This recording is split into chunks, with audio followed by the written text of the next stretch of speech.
ଲଗ୍ନରେ Ketu general ଦେଖିବାକୁ ପଡେ ସେମାନେ ଇଣ୍ଟ୍ରୋଭର୍ଟ ହେଇଥାନ୍ତି। ସେ ଯେମିତି ହେଲେ କୌଣସି ଡିପ୍ରେସନକୁ ପଳେଇବେ। ହଜାର ଭିଡରେ ବି ତାଙ୍କୁ ପସନ୍ଦ ଆସିବନି, ତାଙ୍କୁ ଏକା ଏକୁଟିଆ ରହିବାକୁ ପସନ୍ଦ ଆସିବ। ତାଙ୍କର ସେମାନେ ଯଦି ନିଜକୁ କେତୁ ଭଳିଆ ମେଣ୍ଟେନ କରିକି ନ ରଖିବେ, ଗୋ ଗେଟର ହେବେ, ରାହୁ ପଛରେ ଦୌଡିବେ, ତାହେଲେ କଣ ହବ ତାଙ୍କ ସାଙ୍ଗେ? ତାଙ୍କ ଜୀବନ ନର୍କ ବନିଯିବ। ବ୍ୟାକଷ୍ଟାବିଂ ହେଇଯିବ ତାଙ୍କ ଜୀବନର ମୁଖ୍ୟ, ମାନେ ଗୋଟେ ଜୀବନର ମାନେ ଗୋଟେ ପାର୍ଟ। ଲୋକ ତାକୁ ବ୍ୟାକଷ୍ଟାପ କରିବା କଥା କରିବେ, କିଏ ରୋକିପାରିବେ? କାରଣ ସେ ନିଜେ କେତୁ।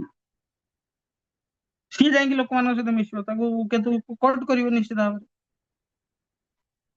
ଏମାନେ ନିଜେ ନିଜେ ଲୁଚିକି ଯାଇ କାନ୍ଦନ୍ତି, ତାଙ୍କୁ କେହି ବୁଝିପାରନ୍ତିନି।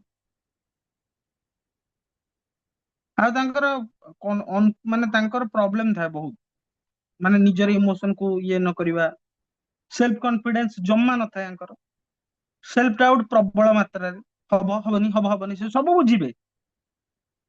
ଲଗ୍ନ କେତୁ ହେଲା ଯଦି ଡାଉଟ ପଚାରିବାକୁ ବସିଯିବ, ତମେ ହଜାରେ ବୁଝେଇ ସାରିଲା ପରେ ସେଇ କଥାକୁ ନେଇକି ତାର ସେଇ ଡାଉଟଟା ପଚାରିବ। ଲଗ୍ନ କେତୁକୁ ତମେ ଡାଉଟ କ୍ଲାରିଫାଇ କରି ସାଟିସ୍ଫାଇ କରିପାରିବ, ସେ ସେମ କ୍ୱେଶ୍ଚିନ୍ କୁ 17-18 ଥର ପଚାରି ଦେଇପାରିବ।